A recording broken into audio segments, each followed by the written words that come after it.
नमस्कार दोस्तों, आपका स्वागत है मेरे YouTube चैनल श्री ज्ञान मंत्र में। यहाँ आपको मिलेंगी ऐसी जानकारियाँ और आपकी समस्याओं के समाधान जो आपके जीवन में बहुत बड़ा बदलाव लेकर आएंगे। तो दोस्तों, वास्तुशास्त्र में 8 विधियों और 18 वास्तु के अलावा अनेक प्रकार के वास्तु दोषों का वर्णन किया गया है जो प्रकृति अथवा मनुष्य द्वारा निर्मित हो सकते हैं। इन्हें वेद कहा जाता है। आमतौर पर कुछ वेद हमें आसानी से नजर आ जाते हैं, जैसे चौराहा, रुका हुआ पानी, नाला और खंबा इत्यादि। अनेकों वृक्षों का निवास स्थान के आसपास होना भी वास्तु दोष का कारण बन जाता है। वैसे तो हरे भरे और पर्यावरण के पोषक वृक्षों के महत्व अवर्णनीय हैं, लेकिन फिर भी इनका गलत स्थान पर लग जाना वृक्षवेद कहलाता है। भवन के मुख्य प्रवेश द्वार के सामने किसी भी प्रकार का वृक्ष होने से वृक्षवेद उत्पन्न होते हैं। अतः वास्तु शास्त्र के अनुसार ये पेड़ घर के सामने हो तो मकान मालिक को न घर का न घाट का वाली स्थिति में रखते हैं और उसका कई कार्यों में नुकसान भी करवा देते हैं। तो चलिए जान लेते हैं हमारे घर के सामने कौन सी चीज़ें और वृक्ष नहीं होने चाहिए। पर उससे पहले अगर आपने मेरे चैनल को सब्सक्राइब नहीं किया है तो इसे सब्सक्राइब जरूर कर लीजिए और नोटिफिकेशन के लिए बेल आइकन को दबाना बिल्कुल ना भूलें, ताकि आपको इस तरह की आध्यात्मिक जानकारी वाले वीडियो लगातार देखने को मिल सके। पहली बात, घर के प्रवेश द्वार के सामने वृक्ष हो तो वह भी एक प्रकार का वेद उत्पन्न करता है। तो घर के प्रवेश द्वार पर कोई वृक्ष नहीं होना चाहिए।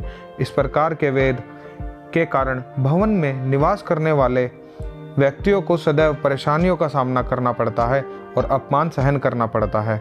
दूसरी बात, द्वार के सामने गोल खंबा, कुआं, मंदिर अथवा कील हो तो द्वार के लिए शुभ नहीं माना जाता है। तीसरी बात, मुख्य द्वार के सामने हैंडपंप अथवा पानी की टंकी हो तो मानसिक असंतुलन बना रहता है और घर में हमेशा ही धन की कमी बनी रहती है।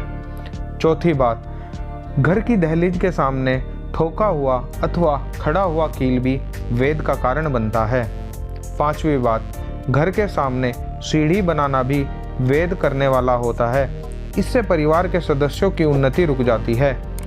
छठी बात, विद्युत अथवा टेलीफोन के खंभे भी मुख्य द्वार के सामने नहीं होने चाहिए, नहीं तो बेवजह रोगों का सामना करना पड़ता है और घर में लक्ष्मी का अभाव बना रहता है। सातवीं बात, यदि घर के सामने पलास का पेड़ हो तो गृह स्वामी सदैव पराजित होता रहता है।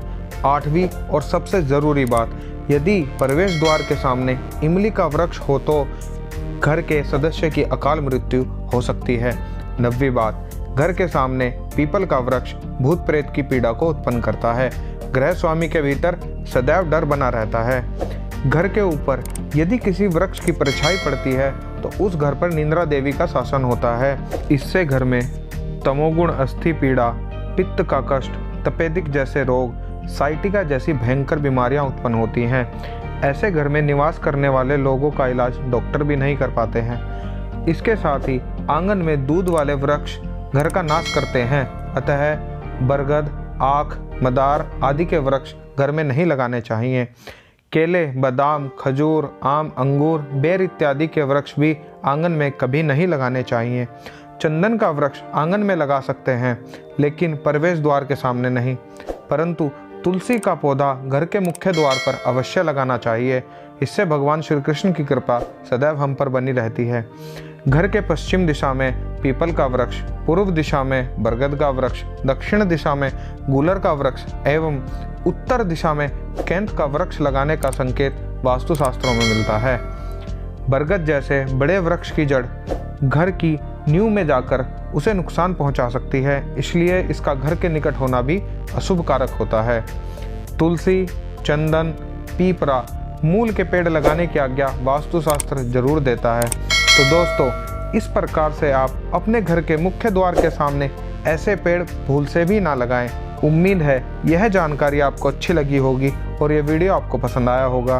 तो इस वीडियो को लाइक कर दें, कमेंट में जय माँ लक्ष्मी लिखना बिल्कुल ना भूलें। साथ ही मेरे चैनल को सब्सक्राइब ज़रूर करें। धन्यवाद।